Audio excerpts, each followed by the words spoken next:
Olá pessoal, sejam novamente bem-vindos ao canal. E nessa pequena videoaula de hoje estaremos começando a trabalhar os modelos atômicos.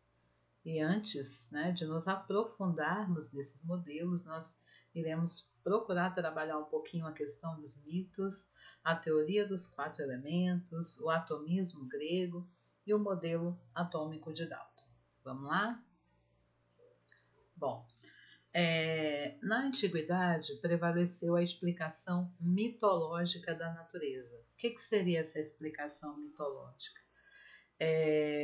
Como o homem não tinha conhecimento científico, ele sempre procurava uma explicação para os fenômenos naturais. E como a ciência não existia, nada mais justo do que criar mitos, não é isso? Criar deuses para justificar os acontecimentos. Então, o mito é uma explicação da vida pela visão dos deuses.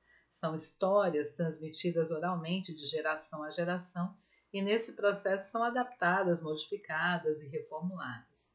A explicação mitológica para o funcionamento da natureza e das questões da vida que os homens observavam, mas não compreendiam. Ou seja, se chove, de repente é porque tem um Deus que manda chuva para a gente. A chuva é bom para a agricultura, então vamos cultuar esse Deus para que chova mais e que as plantas se desenvolvam. Então era sempre associar um fenômeno natural com um mito, ou seja, com um Deus. Lembrar da mitologia nórdica, com Thor, a mitologia grega recheada de seus mitos, de seus deuses, a mitologia romana, a mitologia egípcia, enfim, uma série de histórias relacionadas aos mitos, aos deuses, e que esses mitos surgiram da necessidade do homem de explicar os fenômenos naturais. Então, como a ciência não existia, nada mais justo do que eu me satisfazer criando os mitos para justificar algum fenômeno natural.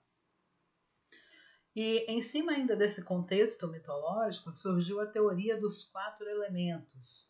Aproximadamente por volta do século V a.C., dois filósofos, o filósofo grego Empedocles e Aristóteles, defendiam a teoria dos 4 elementos. Segundo essa teoria, a matéria seria a combinação em variadas proporções dos elementos água, ar, terra e fogo, ou seja, a junção desses elementos em proporções diferenciadas seria responsável pela formação de toda a matéria que nós conhecemos. Por exemplo, um líquido qualquer, mesmo o óleo, seria mais rico em água do que em outros elementos.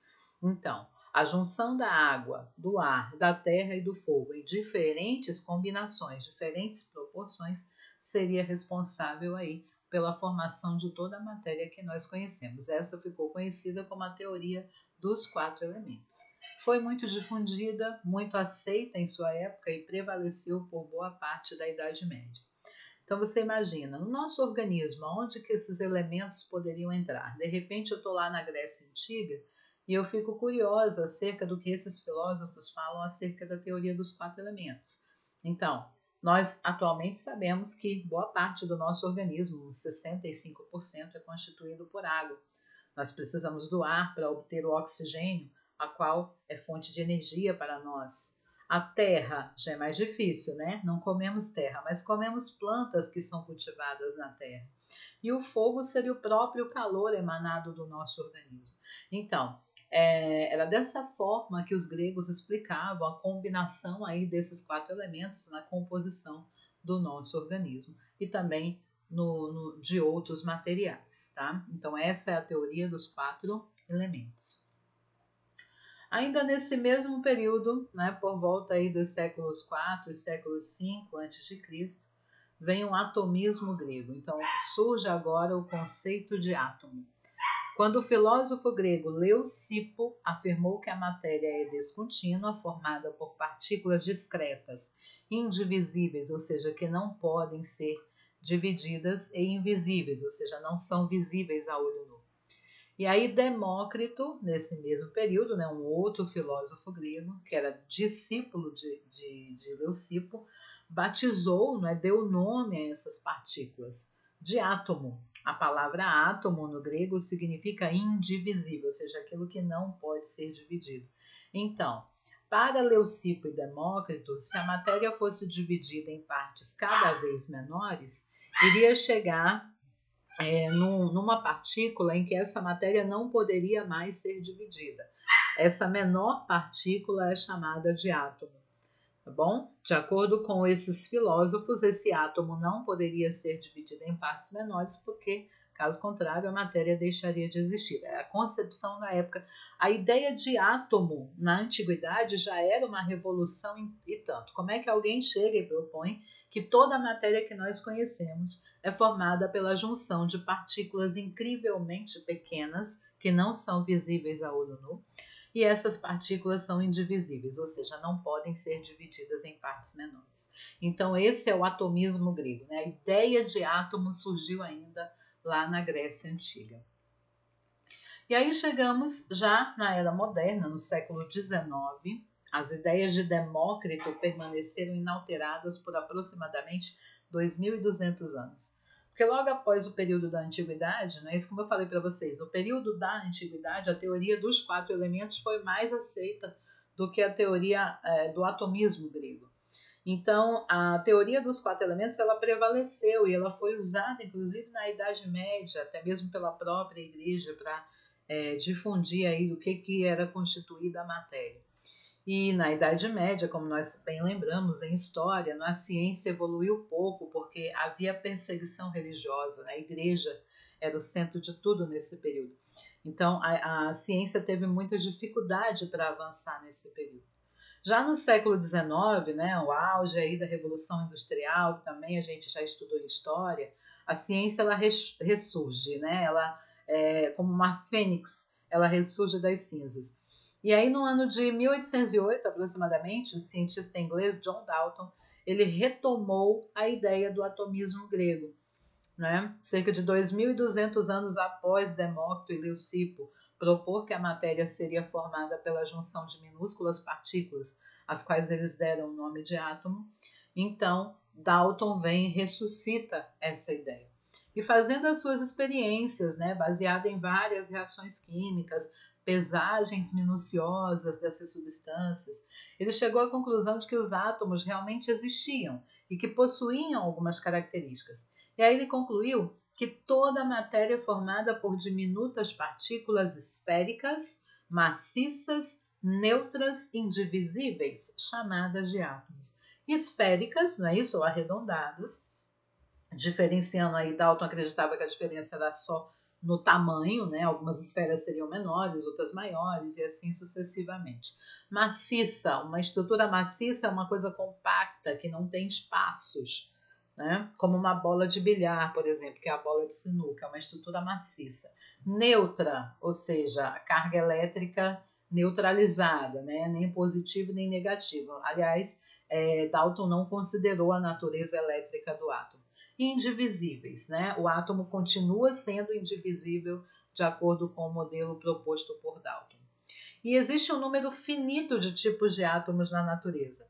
A combinação de iguais ou diferentes tipos de átomos originam os diferentes tipos de materiais ou os diferentes tipos de substâncias químicas que nós conhecemos. Bom, então, esse modelo de Dalton, que foi proposto aí no início do século XIX, ficou conhecido como o modelo da bola de bilhar. Não é que Dalton quer dizer que o átomo é do tamanho de uma bola de bilhar, não. O átomo é incrivelmente pequeno, como nós já sabemos. Por quê? Para Dalton, os átomos eram indivisíveis, a coisa mais difícil do mundo é partir uma bola de bilhar, né? Ela é extremamente resistente. Esféricos, como a bola, maciços, ou seja, inteiros, né? Sem espaços vazios, impenetráveis, pelo fato de ser maciço, e indestrutíveis, ou seja, os átomos não poderiam ser destruídos. Então, esse foi o modelo atômico proposto por John Dalton no início do século XIX. Lembrando que o modelo é apenas um padrão, uma referência, não quer dizer que o original seja 100% como o modelo.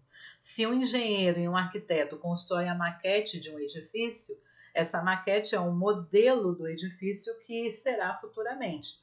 Não quer dizer que ela será 100% igual ao edifício já pronto. É apenas uma ideia de como vai ficar esse edifício. A mesma coisa acerca dos modelos atômicos. Então, os modelos, eles servem de referência para determinado período histórico, como o modelo de Dalton, que prevaleceu aí no século XIX, a qual hoje em dia nós chamamos esse modelo de modelo da bola de bilhar. Por quê? Porque para Dalton os átomos seriam indivisíveis, seriam esféricos, maciços e indestrutíveis, à semelhança de uma bola de bilhar. E Dalton também chegou a criar simbologia para os elementos e as substâncias químicas conhecidas em sua época. Hoje em dia, como nós veremos em outras videoaulas, nós sabemos que os símbolos dos elementos são dados por suas letras, né, as iniciais dos seus nomes em latim. Tem uma videoaula que eu publiquei aqui no nosso canal que fala sobre a tabela periódica e fala sobre essa questão das simbologias também. E como Dalton considerava que todos os átomos seriam esféricos, então ele representa os átomos por esferas, como o átomo de oxigênio, carbono, hidrogênio, nitrogênio, sódio, potássio, enxofre, a prata, não é isso? Só que a gente vai observando que a cada bolinha, a cada átomo, ele vai acrescentando diferenças. O oxigênio é uma bola branca, o carbono uma bola escura, o hidrogênio tem uma bolinha menor escura no seu centro, o nitrogênio um risco no centro, o sódio 2 e assim sucessivamente. Apenas para ele ter uma referência, né, de como seriam esses átomos na verdade. Aí nós temos também a representação por das substâncias químicas. Por exemplo, Dalton já sabia que a água seria formada pela junção de átomos de hidrogênio e de oxigênio. Então, ficou as duas esferazinhas juntas aí. A amônia, não é isso? É formado por hidrogênio e nitrogênio. O ácido carbônico, que é o que nós conhecemos como gás carbônico ou dióxido de carbono, né, formado aí pelo carbono e pelos dois átomos de oxigênio interligados. Então, Dalton já tinha essa concepção, né, essa ideia. Então, ele traçou essa simbologia para facilitar o estudo dos átomos, dos elementos químicos e das substâncias conhecidas em sua época. Bom, por hoje, né, nessa videoaula é só, depois em outras videoaulas nós continuaremos trabalhando outros modelos atômicos, como o modelo de Thomson e o modelo de Rutherford. Espero que você tenha gostado, se acaso gostou, dê o seu like e participe sempre do nosso canal. Até a próxima!